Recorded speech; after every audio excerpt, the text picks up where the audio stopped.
In this video, we will learn how to write the path of a folder that has spaces in its name on Ubuntu. Let's start with a simple example.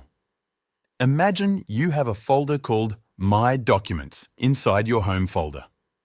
If you try to type the path like this, /home/username/my-documents, the terminal will not understand it. That's because the space between my and documents breaks the path into two separate parts. To fix this, you have two simple options. Option 1, use a backslash before the space. Like this, /home/username/mine-documents. This backslash tells the terminal that the space is part of the folder name, so it reads it as one single path.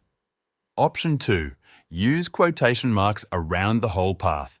Like this, /home/username/my-documents.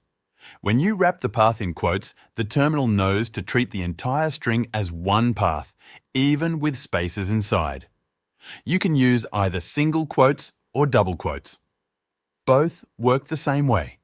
Just make sure to start and end with the same type of quote. So, to sum up, if your folder name has spaces, either use a backslash before each space or wrap the entire path in quotes. That's all you need to remember. Thanks for watching.